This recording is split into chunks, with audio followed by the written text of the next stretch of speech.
Welcome to Life and Love Nuggets, where licensed therapist Brent and Janis Sharp share how you can thrive in your life, your love, and your relationships.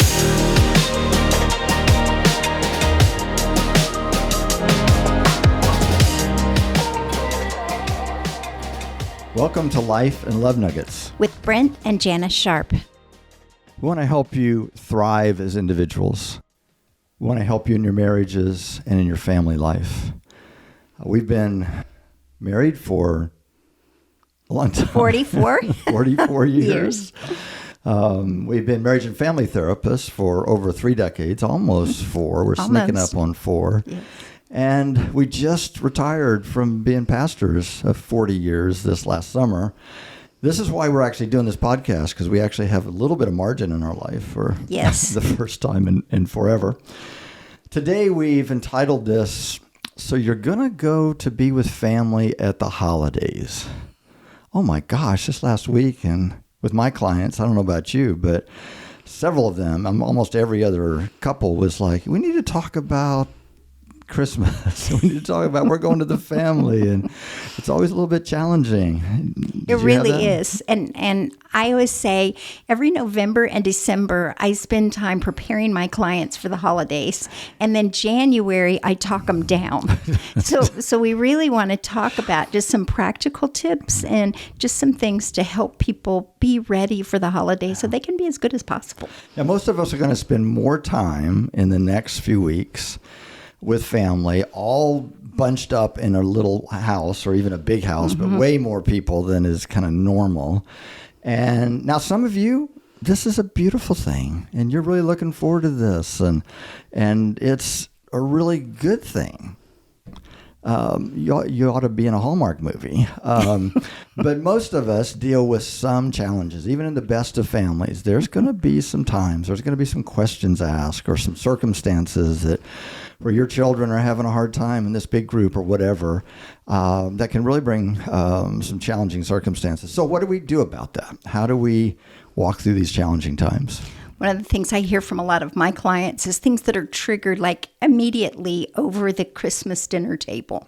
So it may be that competitive brother that you have that starts bragging on his success.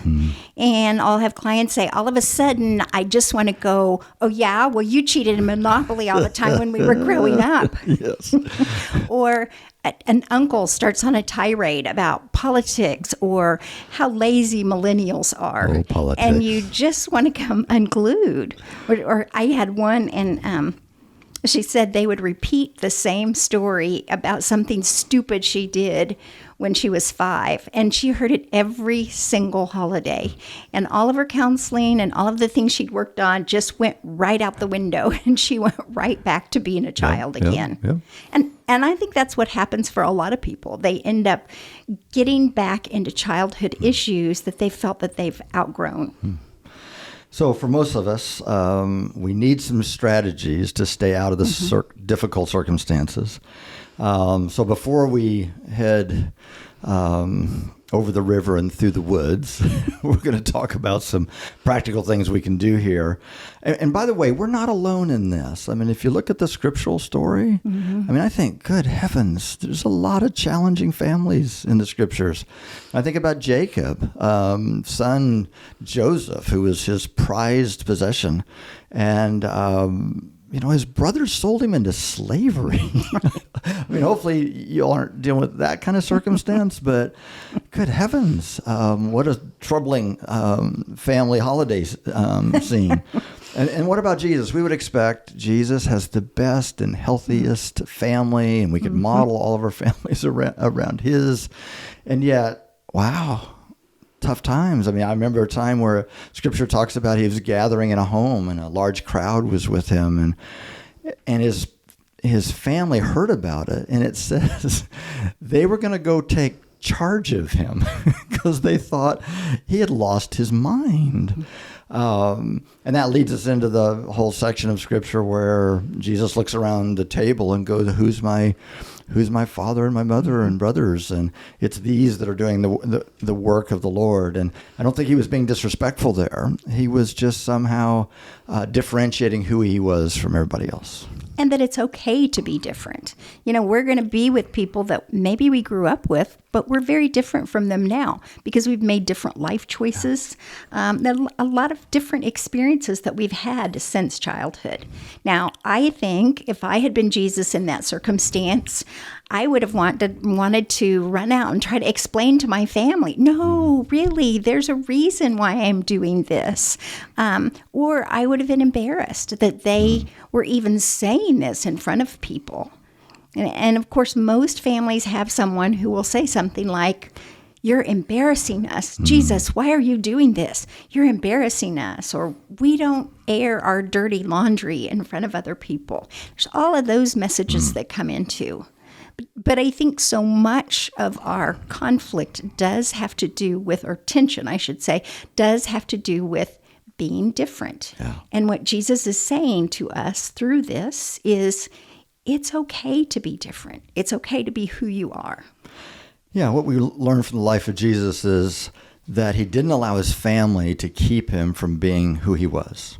Even if they didn't understand, even if they were embarrassed, that he knew who he was. I love how N.T. Wright says it this way, because Jesus was moving against some significant cultural standards. I mean, in the Jewish family, you did everything together, and you would follow in your father's footsteps on what he did, and the whole family did this together. And so he significantly was moving away from that. And N.T. Wright says it this way. It says, Jesus slices through the whole traditional structure in one clean cut. He has a different vocation, a different mission, and it involves breaking hallowed family ties. God is doing the unthinkable. He is starting a new family, a new holy people, and is doing so without regard for ordinary family bonds. So Jesus is differentiating himself from his family. He's saying, you're you, I'm me. It's okay. It's okay for us to be different and have different ways that we do life and the ways that we think. And he didn't stop loving his family, but he was separating himself and differentiating himself from them. Henry Allen has a great quote also on why Jesus was able to love people relentlessly, how he was able to love his family even though they might have been embarrassed with him and people were coming against him and calling him names and attacking him, how he continued to pursue them. And Allen says it this way: it is because Jesus was not dependent on people, but only on God, that he could be so close to people, so concerned, so confronting, so healing, so caring. He related to people for their own sake, not his own. To say it in more psychological terms, he paid attention without intention. His question was not, how can I receive satisfaction, but how can I respond to your real need? This is possible only when there is a deeper satisfaction, a deeper intimacy from whence attention can be paid. Your love for others can be unconditional without a condition that your needs are gratified when you have the experience of being loved. So much of this, our own insecurities start flaring. When we recognize who we are, who've been made in the image of God, that we have value in who we are, not whether our family likes everything that we're doing or agrees with our parenting or this, that, or the other. But if we have that sense of self and security, then we can go into these family challenging circumstances and be loving. Absolutely. And we can love the people that are there. I mean, so oftentimes we worry about what we think about or what they think about us, but there's also what we think about them. We can choose to be loving and kind towards them, but that means we have to make some decisions and we have to recognize some things. We can't change our families. What? Yes. As much as we would like to sometimes, we can't change them, and we have to accept them the way that they are. Yeah. We can only change ourselves. Oftentimes I'll have people go, well, I'm not trying to change them or fix them. I'm just trying to help them. Yes. Which is basically trying to change them and fix them, and you've just changed the wording on that. Yes, absolutely. But we have to let go of that need to make them be who we want them to be. Yeah, absolutely. So giving up the need for change. Most of you are familiar with the serenity prayer. God, grant me the serenity to accept the things I cannot change. Including our family. Which is most things. Courage to change the things I can, and wisdom to know the difference. Now, most of us, I think, if we're being honest, we go into family gatherings with, God, grant me the ability to change the things I cannot accept. It's just not what God has given us the power to do, the intentionality to do. It's not how this is going to work. Our families are not going to be perfect. Neither are we. What? And so we have to give up expectations that things are going to all be different than they have been over the years. I think we go in with these idealistic thoughts that, it'll be different this year. And so won't do this or won't do that. And so we have to expect that things are probably going to be the same. And so what are some practical things that we can do? I feel like you're so good at this and having an understanding of some simple steps that we can take to help these times be the most effective and the most enjoyable that they can. Well, I think, again, it goes back to some of our thought process. We can't fix them. We can't be responsible for them, or we don't have to be responsible for them. Sometimes when we get with families, we see siblings or even parents or children, grown children, that are making really poor decisions in their life. And there's part of us that really wants to jump in and fix some of that, or again, at least teach them. We can't change them. We're not responsible for them. We're not responsible for them to get their lives together or even to come to faith in any way. We can let go of that. We so desperately want to teach people or fix people. And I really think that's the Holy Spirit's job.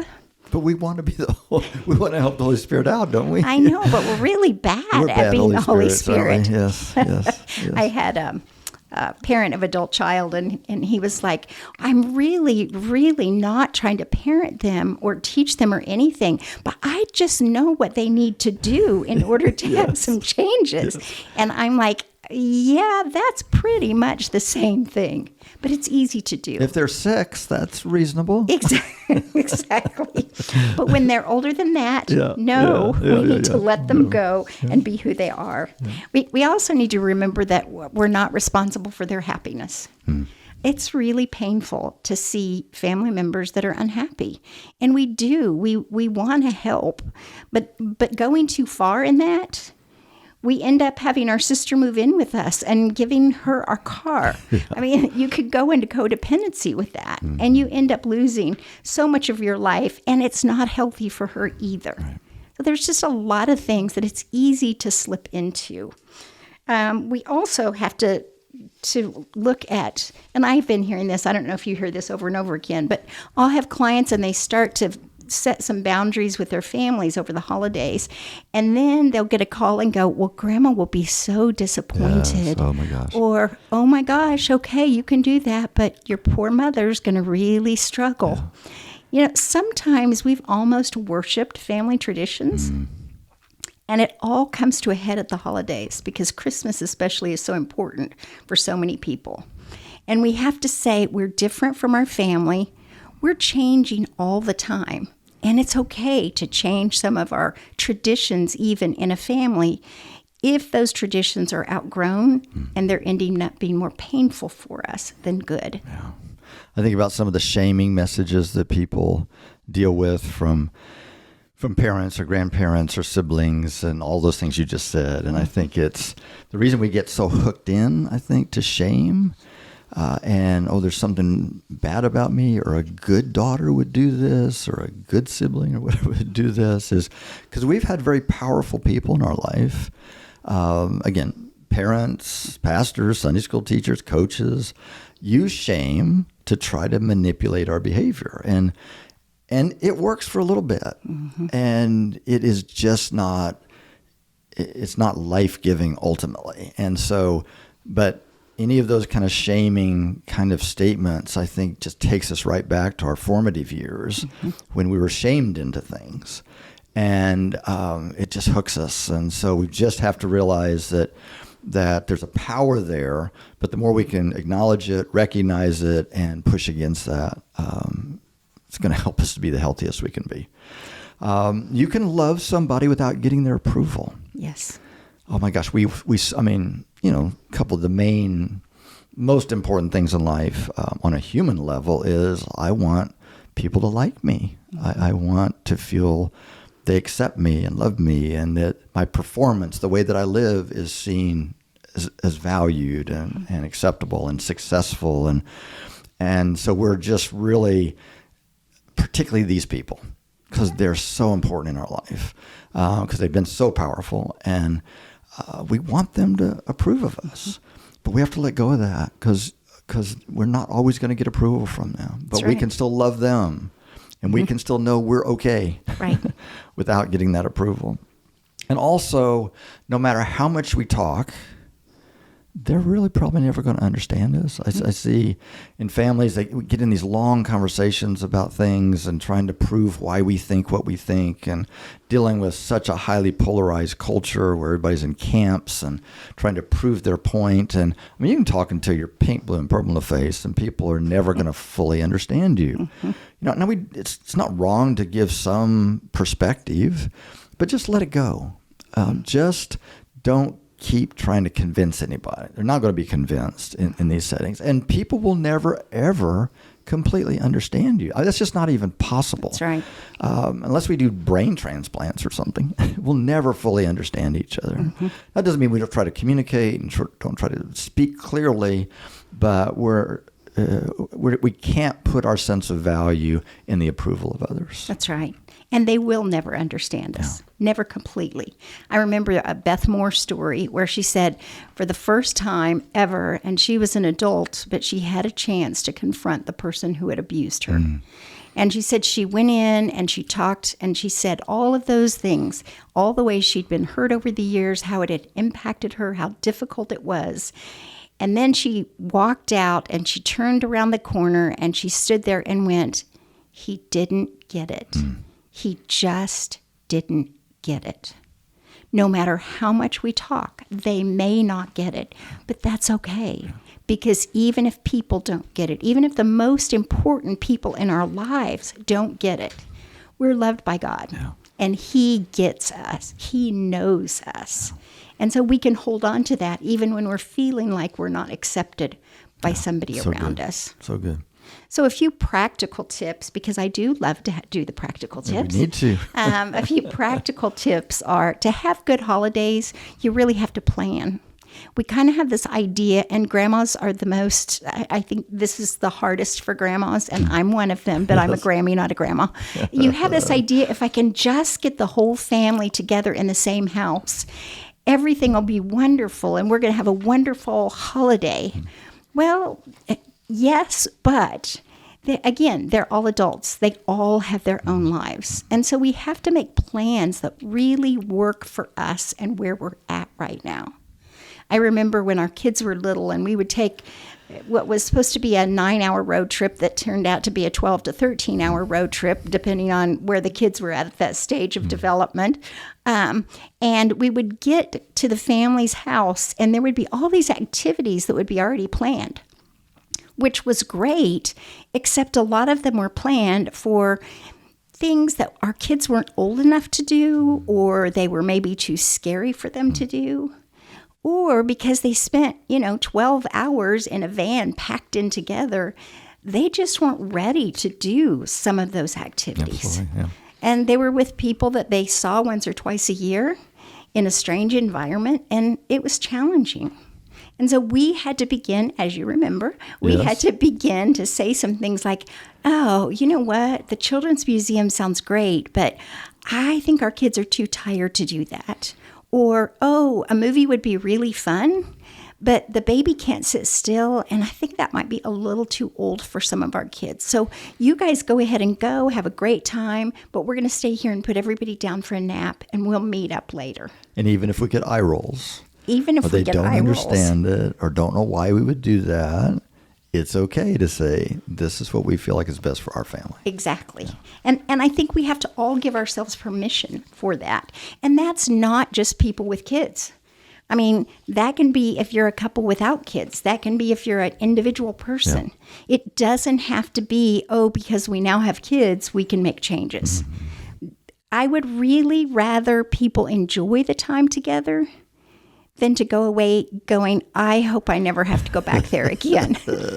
Yes. So sometimes that means we have to stay in a hotel because it's just more peaceful for our family or for us as an individual to be in a hotel. Or And the family doesn't understand why, because they've made little beds for everybody in different rooms and so forth, and they've worked it all out. And it's okay to go, thank you so much for that. We just think we're going to grab a hotel, and it's okay. It just doesn't work as well for us. But we really appreciate it. Thank you so much for all the effort that you've gone to. But this is what we think we're going to do. And stay firm with that. Yeah. And with couples, you really need to make sure you're in agreement on that. Yes. So one person doesn't go, okay, Mom's going to be so disappointed. Do we really need the hotel? But make your plans. Or in the middle of a conversation, somebody's saying, don't you guys think you could do this? And if we're not agreed ahead of time, yes. That's why planning is so important.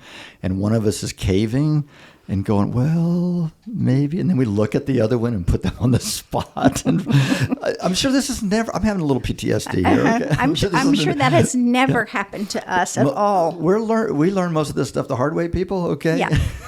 But we say we learned it from our clients. Exactly, yes. It's always a good out. But we can also kind of split the holiday. So we can spend a few days at Grandma's house and then spend a day or two in a hotel, if that makes it more comfortable for us. And honestly, we found, especially with my mom, she ended up being more comfortable with us staying for a short period of time. Yeah, because she was ready for us to go. She was used to living alone, and then we come with 4 kids, and it's like, whoa, this is a lot. But we can make plans to make it easier. I think another thing that I liked that we did when the kids were growing up is sometimes we would stop on the way to visit. So we might drive to St. Louis and go spend a few hours in the zoo or spend the night there before we would drive on. Mm-hmm. It made the drive easier, but it also made it so that we had some fun time with just our family and enjoyed that precious time. And whatever that cost, I'll just say it's worth the investment. It helped everybody, our kids do better. It helped the whole package go more smoothly. There weren't as many meltdowns. Not as many. And if you are the parent of adult children or the grandparent, I do think it's really important that you're sensitive to those kinds of things with the kids. I am really proud of the fact that our kids, we have 2 that live out of town, and I'm really proud of the fact that when they come, they go on date nights when they're here so that they have some time for just the 2 of them. Some grandparents may not understand that, but it's still okay to do because it's good for you. Yeah, and this is, we could spend a whole time talking about the grandparents or the parents, sensitivity towards families and so forth, and that might be a whole nother podcast, but some of that is just be very aware of if you have single kids coming to visit, don't put them all off on the little singles table or kids table. Just because they're not married doesn't mean they need to be with their 9 and 10-year-old niece and nephew. Or that they always have to, sleep on the sleeper sofa. And so just how do we celebrate them and help them feel like they're part and they're important here?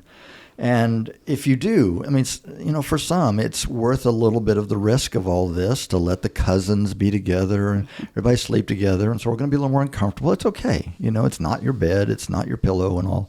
But go ahead and just prepare for that. Again, that's the whole idea of preparation. If the bed they usually put you on is just not very comfortable, take a little extra padding and slip it in there. Might need some of these little white noise machines can be miraculous, to help quiet things and, people not be interrupted and so forth. And so even bringing water bottles to keep in your room so you can have, bringing a fan if it's too hot or a sweater if it's too cold. Anything to make it comfortable. I always tell, I'm involved in mothers of preschoolers, and I always tell them when you go on family vacations, take pajamas that it's okay walking down the hall in, because you never know who you're going to run into. Or take a little carry-all for things that you can carry back and forth to the bathroom. Yeah, for sure. Just something to make it more comfortable in a very practical way. Yeah.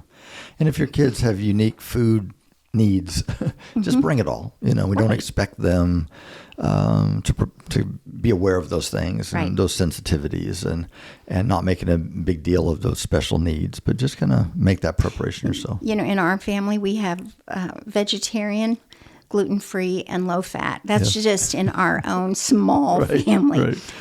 We just bring food. It's just easier to do that. Yeah. And it does eliminate a lot of stress for the host. Yeah, for sure. So one thing, and I tell you, again, we learned this stuff the hard way, giving ourselves exit points. I was particularly bad at this. We would be in a stressful family situation, and Janice is trying to get my attention across the room because something happened with one of the kids or with her, whatever. And she's trying to get my attention so that we could take a break or take a walk or this, that, or the other. And I'd be looking at her going, "What?" from across the room. Which is always really helpful. And put her on this, and everybody else turns to her. Nothing. What? Huh? And so just don't let that happen. Again, I was not very good at this, but we worked on it. We had some good conversations after those times and said, okay, how could we change that and fix that? And so we had little, we might have thought we were a baseball coach or something. We had little signals, pull your ear means, it's really time for the kids to get a break. And I think it'd be great if we took the kids to Starbucks or something or spent the afternoon by ourselves, or I need to go take a nap, or, those kind of things.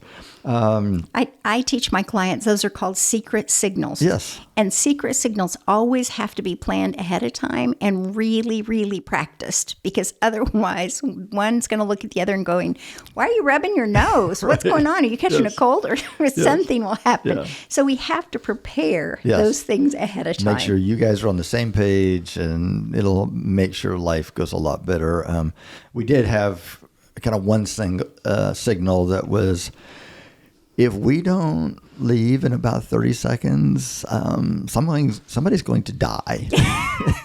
And so those are 911s. And so just make sure that we understand what those signals are. And it just makes all of life go a little bit better. And you can even kind of coach your kids on some of those things. And it can be really helpful with small children if you have signals for them or they have signals for you, especially as they start to get to the age where they might be embarrassed by something. Yeah, absolutely.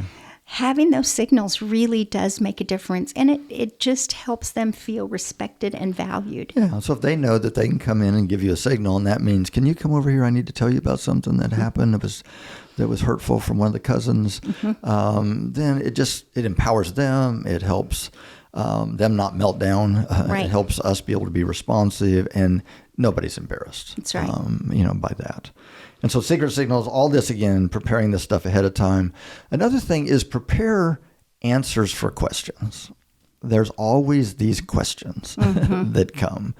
And if you can prepare ahead and know what you're going to say when so-and-so says this, then it just keeps the stress more reasonable. And so and somebody grills you on, "Well, why did you get a divorce? What happened?" It's okay to say, "Oh, it's complicated. I don't really want to talk about that right now." It's okay to say that. You don't have to tell anybody anything. Right. You don't have to explain everything. But come up with that ahead of time. Now, you may have to say it for a second or third time. Yeah. It's complicated, and I don't really want to talk about that right now. Why isn't your son going back to college? Well, he's exploring some other options, and, he's looking at what he's going to do with his life. And again, you don't have to go into other details. You don't have to explain that he didn't get grades for any of his classes. We don't have a GPA for all the money we spent. We don't have to get into the details of that. We just have a simple explanation. Why aren't you married yet? Because I can't find anybody as wonderful as you, Uncle Harry. Yeah, whatever. Yeah, exactly. Whatever it takes. And do you all just not want children? Again, have something prepared that you can say, so you don't have to explain stuff. You don't have to get into those details.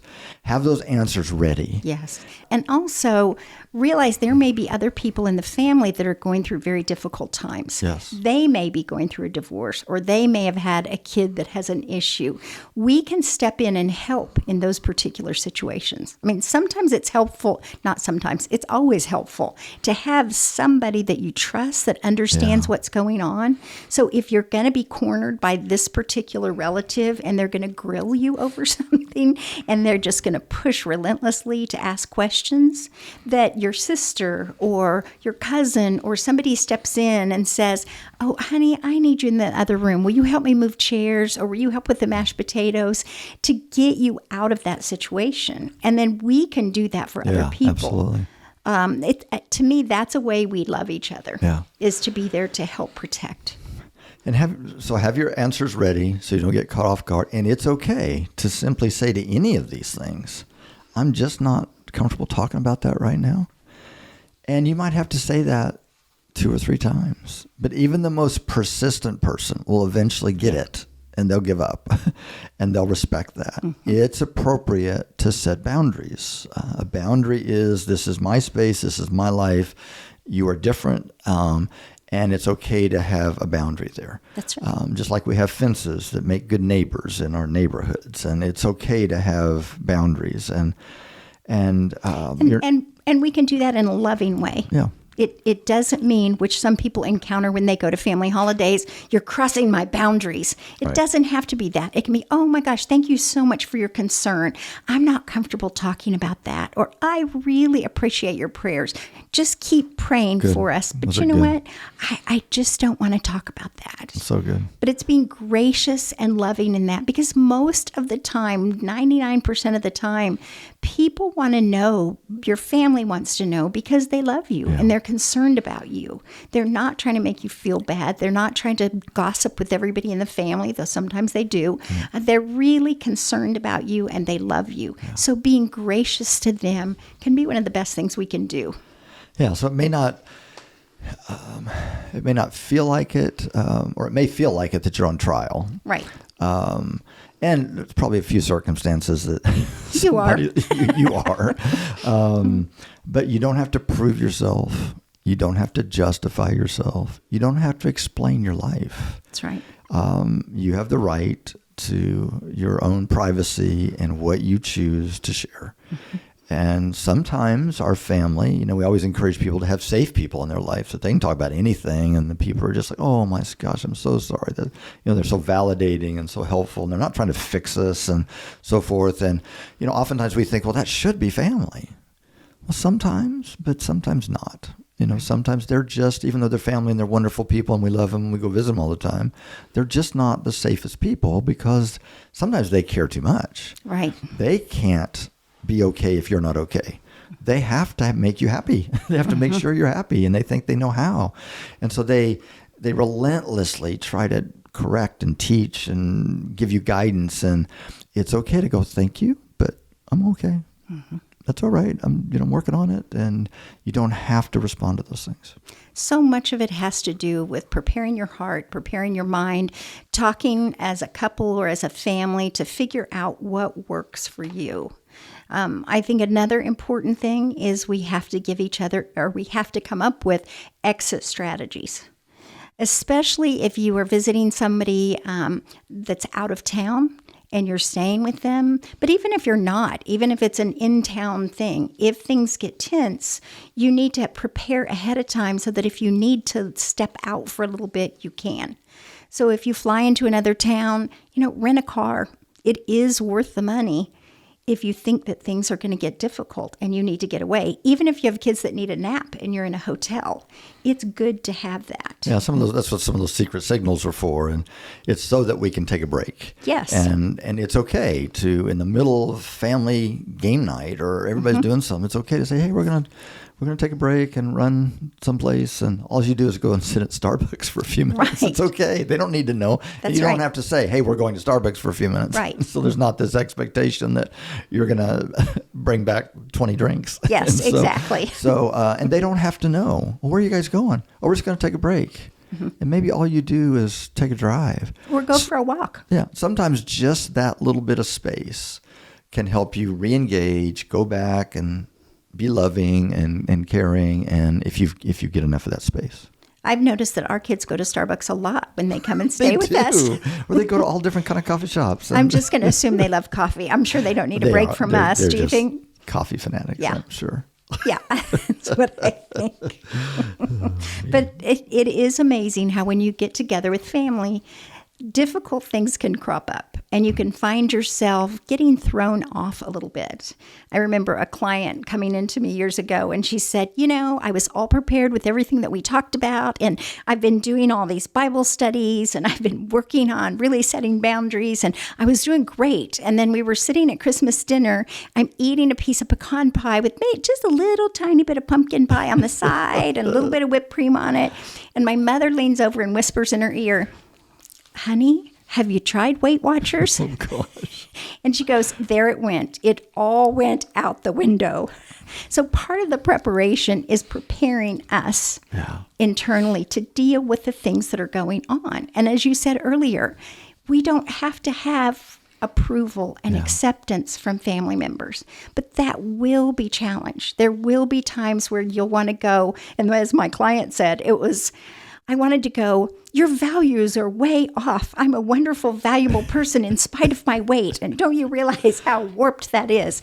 She goes, I couldn't say that. And it wouldn't have been right to say that. But it is preparing yourself before you go in that there are going to be some things that will happen and you won't get your parents' approval or you won't get somebody else's approval. And oftentimes these powerful people in our life don't even know how powerful their words are. Exactly. They don't think that's going to be so harmful or take you back to being 10 or 15 or whatever. Or invalidate all of the progress and all the good things in your life. They really want to help you. Yeah. They love you even if their love is not so helpful. Right. And even if they're still parental and you're 35 years old. It really does come from a place most often of love. Now, obviously, oftentimes it has to do with their own self-esteem, and they live their life through you, and they need you to be a certain way for them to feel okay about them. That's their issue. It is not your issue. And so don't let it become your issue. And if we put so much value in their approval or anything like that, then we'll live with that all of our lives, whether we're with them or not. So it really involves letting go. I can let go of this. Even if you have to sing the Frozen song, let it go all the way there and all the way home. You really need to let some of those things go, as hard as it is, so you can truly not only be at peace with yourself, but enjoy the holidays and you accept your family for who they are. Is that why our granddaughters sing that so much? I think so. Trying to let go. We're learning a lot. We are. Yeah. And sometimes there will even be manipulative family members that will try to say things in a roundabout way. The only way manipulation works, the only way this kind of pressure works is if you buy into it. Yeah, that's right. So you really have to opt out. When you feel those feelings come up, you have to go, you know what? I'm not going to go down this road. I'm not going to let myself get sucked into this. Absolutely. I'll just go in the bathroom and sing Let It Go. One thing that we found helpful, there's a group of social scientists that talk about a technique called becoming a participant observer. Mm-hmm. That when you're dealing with people that have different opinions or values or even are in different camps, we put everybody in camps now, talking about joining with that group and just observing. I'm going in just to observe rather than I'm going in to see who's right and who's wrong. That's good. And how it how their opinion relates to my opinion. I'm just observing. And sometimes it's a way to kind of disconnect and to then be able to kind of report. The idea is I I kind of write a report and give a report about it later. So you're emotionally disconnected. Emotionally You're present disconnection. there, Yeah. but you're emotionally Now, disconnected. it's not a disrespect, or it's not it's not to make fun of the family or to ridicule them, but even to report back, like, gosh, I noticed this. Did you notice when that happened? And then this happened. And sometimes that can help provide some emotional safety for us. And so we all encourage, as we talked about safe people, we all encourage people to have safe people in their lives that they can talk about the deeper things in life and so forth. And we all wish that could be family members, and oftentimes it's not. But being okay. So that's one idea that can be helpful to emotionally distance ourselves. Another idea they had was to play, they call it dysfunctional family bingo. This is, again, a part of preparing ourselves ahead of time. We know that crazy Uncle Harry is going to drink too much. Yes. We know that's going to be a reality. And he's going to say the most inappropriate things. We know that somebody's going to ask, when are you going to get married? You know, we know they're going to talk about, who did you vote for? Or Christians certainly have to all vote for whatever. And we know they're going to make comments on how you raise your children if it's different from how they raise their children. Yes. So the idea is coming up with all of those statements ahead of time with little boxes by them. So again, playing bingo. So we're going in and we're just paying attention, And so we all kind of we don't have to necessarily have a physical cardboard piece of paper in front of us when we're simply checking off. Yeah, I don't really recommend that. Don't recommend that. I don't think that'll go well. Yeah, but keep it on your phone or just do it in your head. Right. And when one of those things happen, you go, check, it happened. Another thing happens, like, well, I was waiting for that one. So we go in expecting that. And again, we're not expecting it to change or to be different. And we're not getting our hopes up, and then our hopes are dashed. But it also is a way to keep a bit of that emotional distance where I don't have to be offended by these things. I don't have to go in and change these things. I don't have to go in and, why do they think that way? And I need to prove something to them. You don't have to go down the spiral. Don't have to go down the spiral. And it's just one of those simple ways that keeps us from getting sucked into that craziness. I call those of courses with my clients. So sometimes we prepare ahead of time to go, of course, my sister's going to be 3 hours late to lunch and then complain because the food is cold. No. Of course, this is going to happen with so-and-so. So you go into it expecting it, but not in a negative way. It's just, yep, you know what? That's part of the holiday, and that's okay. Yeah. But I think also being a participant, say it again. Observer participant. Observer participant. Yes. Easy for me to say. Participant observer. Okay. I'm sorry. I've heard it both ways. We'll get it. It doesn't matter. But part of that is looking for the good. So good. It's easy for us to focus on, they're going to do this and they're going to do that. But we really should look at our family for the good. What are some of the positive characteristics that they have? Even crazy Uncle Harry has some positives within him. And people really feel loved and they thrive when we acknowledge some of the good things about them and in their life. So you may, even with crazy Uncle Harry, it may be, and don't call him crazy Uncle Harry because that never goes well either. And no disrespect if there's any Uncle Harrys out really, there. We don't have any honest. But even saying, you know what, it is so impressive that you guys have been able to stay married for 50 years. Finding good in everybody and encouraging them can be one of the best ways to have a good holiday. And everyone needs it. Everyone, as you said earlier, everybody's dealing with their own insecurities. And they're coming in with maybe some concerns or expectations over the holidays.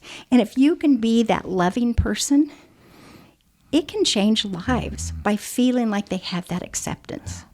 You can also do some practical, again, I'm back to the practical, practical positive things like watch and see if the dishwasher needs to be unloaded. Take out the trash. Watch your niece and nephew or play a board game with the young kids while other people are visiting. If that makes a difference, you have a chance to really help in the family and bring some positive things. And so look for ways that you can add to the holidays in a very positive way. Yeah. How do I serve them? Yes. Maybe we provide and prepare a meal, and we're not just waiting on, mom to do that or sister to do that. And so how can I serve them in ways so we get our orientation towards we're here to serve, we're here to love. If we go on the mission field, we don't expect those people to care for us. We're there to care for them. Mm-hmm. And so if we can, we've talked about how do you protect your heart, and it's important to be able to do that because these people are very powerful and they can affect us and spiral off into some negative ways. And we do have to orient our thinking right and protect our heart. But how do we give? And if we can orient ourselves towards seeing the positive in them, serving them, caring for them, it just puts us in a whole different frame of mind. And even if there's some hardships, if we go on a mission trip, we expect hardships. That's right. And so there's some hardships, but we're here to love these people and we're here to care for them and appreciate the deposit they've made in us. Yes. Yes. I remember when my mom got older and we decided, we saw that she was getting very anxious about preparing meals when everybody was coming. And so when we decided we would always bring Christmas Eve dinner and we would always do Christmas morning breakfast. And then everybody would pitch in for lunch. And you could just see the relief on her. It made it so she could enjoy the holidays too. And to me, that's what's really loving. The other thing that I encourage my clients to do after the holidays is debrief. Good, yeah. Have somebody that you are comfortable with, that you really care about. Sometimes it's a friend instead of your spouse because you've already talked about it with your spouse. Right. But a friend that you just talk through. Okay, here's some of the things that were challenging. Here's some of the things that caused me to question some of my life decisions or some things that are going on in my life. And you can talk it through with them to get some perspective on that. And then you can also talk about, and you can do this with your spouse as well, what do we want to do next year to just make things a little bit different? Yeah. Mm-hmm. How can we plan? Or we tried that this time and it didn't work. So what do we do next year to make it different? And then even reflecting on, what are the things that I'm trying to change that I just can't? What are the things that I need to accept in my family? And how can I continue to love them better, not only through the holidays, but in the time to come? Yeah. The debriefing is so helpful, I think. It helps us because in the moment, we may not be able to let go. I know I heard that podcast and they said I need to let this go and not change people and not take it personally. But we're caught up in the middle of it. We're in a home that we remember or whatever. And we just, it's bringing back all that. It's just too powerful. Right. So maybe it's a week later, a few days later, we sit down with somebody and we talk that through. And then we're able to say, and we're not looking for them to fix us. We're just looking for them to hear it and validate it. And oftentimes then we're able to go, okay, I do need to let that go. I know I'm not, they're the same person they always have been. And it's, it's probably going to happen next year again. But I need to let that go. Yes. And so as we go into the holidays, first of all, remember everybody you encounter is going through difficulties. They've gone through some pain in their life and some difficulties, and hurt people. It's oftentimes out of their own hurt, out of their own needs, their own fears and anxieties that people do need to change everybody or have everybody a certain way. And just know that everybody you encounter is going to experience that. And everybody you encounter is deeply, deeply loved by God. They are his creation. They are loved by him. They're unique. Ask that God would help you to see their uniqueness and the unique thing that they bring into the world and the way that they represent God. And there's parts of them that's a reflection of God in some ways. And remember, when you're trying so hard to change them or fix them, remember that God loves them even more than you do. And he knows them totally and completely. And he knows what they need. So we can let them go. We can put them in his hands and know whether they're your children or your parents or your grandparents or your cousin, he loves them and he's always pursuing them. And if they do need to change, he knows how to move towards them and move them towards change. That's not our responsibility. And so this is potentially the most wonderful time of the year. And so that's it for now. We pray that you have a very wonderful, imperfect, perfect Christmas. Yes, absolutely. Blessings as you go forward in your journey. The Life and Love Nuggets podcast should not be considered or used for counseling, but for educational purposes only.